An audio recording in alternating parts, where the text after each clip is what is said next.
Eternals movie का बड़ा सवाल जो शी हल्क में पूछा गया था, why there is a giant statue of a man sticking out of the ocean. इस सवाल में शायद छुपा है एडामेंटियम और वुल्वरीन और शायद एक्समैन के ओरिजिन भी एमसीयू में, अगर कुछ अफवाहों की माने तो। चलिए जानने की कोशिश करते हैं इस वीडियो में। और वेलकम टू द चैनल जो प्लेटफॉर्म है एमसीयू, डीसी और फिल्मों की हर खबर का जस्ट अ रिव्यू। पहले समझते हैं क्या है इस जायंट स्टैच्यू का ओरिजिन कहानी। इटर्नल्स मूवी में ये बताया गया था। अब कॉन्टेक्स्ट तो बताना ही पड़ेगा, नहीं तो आप लोग कहेंगे भी बोलता है अक्कल नाम की चीज नहीं। इटर्नल्स मूवी में दिखाया गया था कि इटर्नल्स को बनाया गया था एरिशम द जज नाम के सेलेस्टियल के द्वारा। इटर्नल्स को एक दुनिया में भेजा जाता है अनबॉर्न सेलेस्टियल्स के बॉडीज को प्रोटेक्ट करने के लिए, जो एक दुनिया के सरफेस में दबे रहते हैं। जब भी इन सेलेस्टियल्स का जन्म या फिर इमर्जेंस होता है, जिस दुनिया में ये बॉडी दबी हुई है उस धरती को फाड़ के ये सेलेस्टियल्स निकलेंगे एकदम सनी देओल स्टाइल में, और उस धरती को पूरा बर्बाद करके निकलेगा सेलेस्टियल एकदम सनी देओल स्टाइल में फिर से। उसके बाद इटर्नल्स का काम खत्म, एरिशम उनका माइंड वाइप कर देता है और उन इटर्नल्स को दूसरी जगह नियुक्त कर दिया जाता है। इटर्नल्स मूवी में अर्थ की धरती फाड़ के निकलने वाला सेलेस्टियल था तेमुत, सैफ का क्यूट बेटा तेमुर नहीं तेमुत। भाई साहब कुछ ज्यादा नहीं हो गया ये? मतलब कुछ भी। पर कुछ इटर्नल्स को अर्थ से था प्यार, बिल्कुल मनोज कुमार की तरह। मेरे देश की धरती। और आखिर में सर्सी नाम की इटर्नल ने, जिसे फिल्म में निभाया है जेमा चैन ने, उन्होंने अपने मैटर मैनिपुलेशन की पावर का इस्तेमाल करके इस इमेजेस को आधे में रोक दिया था। और ये आधा रुका हुआ सेलेस्टियल है giant statue sticking out of the ocean तेमुत। अभी समझे या फिर से समझाऊं? अब कर दिया आप लोग सारे, मुझे छुट्टी दे दे। खैर, कुछ अनकंफर्म रिपोर्ट की माने जाए तो ये स्पॉट अप होगा कंट्रीज के बीच डिसएग्रीमेंट्स की वजह से लीड करेगा हमेशा की तरह यूएस गवर्नमेंट। हर जगह मुंह डालना है।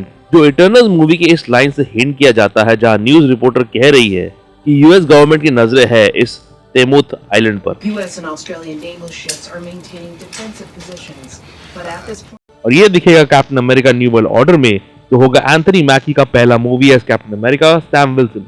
यहाँ यूएस प्रेसिडेंट होगा थैडिस रॉस, जिसे इस फिल्म में निभाएंगे हैरिसन फोर्ड, जो लीड करेंगे इस इंटर कंट्री झगड़े को। इन दोनों के अलावा Tim Blake Nelson as Samuel Sterns aka the leader भी वापसी कर रहे हैं इस फिल्म में। Falcon and the Winter Soldier से Danny Ramirez as the new Falcon, Carl Lumbly as Isaiah Bradley भी इस कास्ट के पार्ट है, और Shira Haas as Israeli superhero Ruth Bat Seraph aka Sabra बाकी कंफर्म कास्ट है। इन rumours को आगे बढ़ाते हुए ये स्क्यूब्स कहते हैं कि ये कंट्रीज इस आइलैंड के पीछे पागल इसलिए होंगे क्योंकि इस तैमूत की आधी बॉडी और सर्सी के मैटर मैनिपुलेशन की वजह से यहाँ मिलना शुरू होगा एडामेंटियम। क्या है एडामेंटियम? वाइब्रेनियम की तरह एक और पावरफुल सब्सटेंस जिसकी पावर वाइब्रेनियम की इक्वल है। एडामेंटियम से मार्वल की कॉमिक्स की दुनिया में काफी बड़ी चीजें बनी है, जिनमें सबसे प्रचलित है वुल्वरीन का मेटल क्लॉज। इसके अलावा अल्ट्रॉन का आउटर शेल, बुल्सआई जैसे किरदार को भी इसी एलिमेंट के थ्रू पावर मिले हैं कॉमिक्स। ऐसा नहीं है कि ये रूमर्स हवा में ही है, कुछ क्रेडिबिलिटी है इन रूमर्स में। सेलेस्टियल की बॉडी में कई ऐसे हेल्पफुल एलिमेंट्स रहते हैं, जिसका एग्जांपल गार्डियंस फ्रेंचाइज में दिख चुका है नोवेयर प्लैनेट के द्वारा, जो एक्चुअली में एक सेलेस्टियल का सर है। तनवीर तलवान एक कलेक्टर इस प्लैनेट का मालिक था। वो इस प्लैनेट से एलिमेंट्स एक्सट्रैक्ट करके पैसे कमाता था और अपना अजीब कलेक्शन बनाता था। अब ये प्लैनेट है गार्डियंस के पास, जो गार्डियंस गैलेक्सी हॉलिडे स्पेशल में दिख चुका है।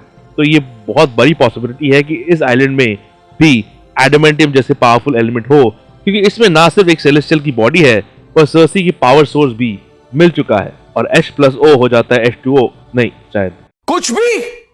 अब पॉसिबिलिटी है कि ये एडामेंटियम हाथ लग जाए यूएस गवर्नमेंट के पास, जो डिस्परेटली वाइब्रेनियम जैसी ताकतवर एलिमेंट्स को ढूंढ रही है।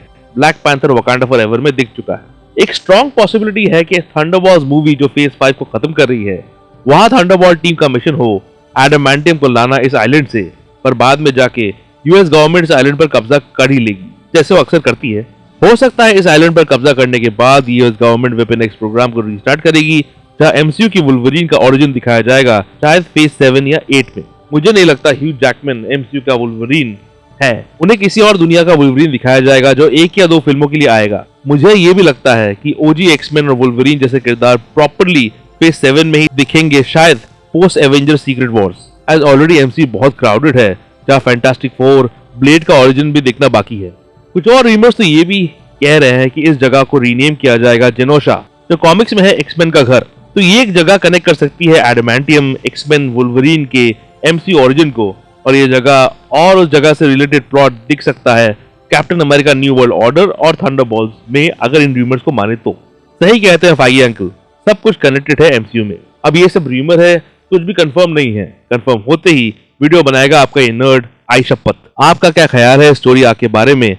क्या कैप 4 और थंडरबॉल्ट्स की कहानी इसी आइलैंड के इर्द गिर्द आधारित होगी? क्या ये आइलैंड जिनोशा होगा? कमेंट सेक्शन में जरूर बताइएगा। लाइक सब्सक्राइब का रिश्ता बनाए रखिएगा। कुछ रीसेंट वीडियोस जैसे TVA और मॉर्बियस इन डेडपूल 3 वीडियो आखिर में है, चेकआउट जरूर कीजिएगा। और ऐसे MCU थियरीज न्यूज के लिए देखते रहिए just in review. Just in review के अपडेट्स के लिए और छोटे बड़े स्निपेट्स के लिए फॉलो कीजिए ऑन ट्विटर @ProNerdReview201 में। कू ऐप में आप मुझे फॉलो कर सकते हैं @ProNerdReview पे, और प्रोनीट डायरी blogspot.com में भी आपको अपडेट्स मिल जाएंगे।